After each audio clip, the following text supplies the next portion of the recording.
প্রিয় ভিউয়ার্স, আপনাদেরকে স্বাগত আমের রাজধানী সাপাহারে। আজকে প্রতিদিনের মতো আজকের আমের আপডেট দিতে যাচ্ছি, আমের বাজারের আপডেট। তো আজকে রূপালী আম আপনার ধরেন 1800 থেকে শুরু, 1500 আছে, আবার 2200 টাকাও আছে। আবার আমি একটা আড়তে গিয়েছিলাম, উনি 3400 টাকায় মনে রূপালী আম কিনেছেন।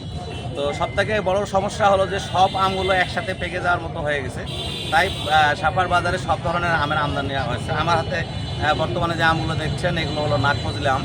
এই নাগফজলি আমগুলো 1200 থেকে 1400 টাকা মন। এগুলো আরও অনেক দাম হওয়া উচিত ছিল, কিন্তু সব ধরনের আম একসাথে বাজারে আসছে এবং কৃষকরা অনুমান করছে যদি বৃষ্টি হয় তাহলে রূপালী আম ফেটে যাবে। এই কারণে হয়তো বা যারা আম নিয়ে আসতেছেন, তবে ব্যাপারীরা বলতেছেন যে কৃষকেরা যে আমগুলো নিয়ে আসতেছেন সেগুলো মানে 18-20 আম নিয়ে আসতেছেন। তো কৃষকেরা এটা ভুল করতেছেন আর কি। ব্যাপারীরা বলতেছেন যে আপনারা যে আমগুলো নিয়ে আসবেন 19-20 আম নিয়ে আসবেন, যেন একটা দাম দেওয়া যায়। তো ব্যাপারীরা এইসব কথা বলতেছেন। তো এখনও সাপারে এখনও পূর্ণাঙ্গ মানে আমের বাজার জমে ওঠেনি, কারণ সাতক্ষীরা, কানসাট এই জায়গাগুলোতে আম বিক্রি চলছে। ওই ব্যাপারীগুলো যখন সাপার বাজারে ঢুকবে বা সাপার বাজারে প্রবেশ করবে, তখন একটা বাজারে অন্যরকম রূপ হবে এবং বাজারে আমের দাম আরও বাড়বে বলে কৃষকরাও মনে করতেছেন, ব্যবসায়িকরাও মনে করতেছেন। আজকের আমের বাজারের আপডেট এ পর্যন্ত।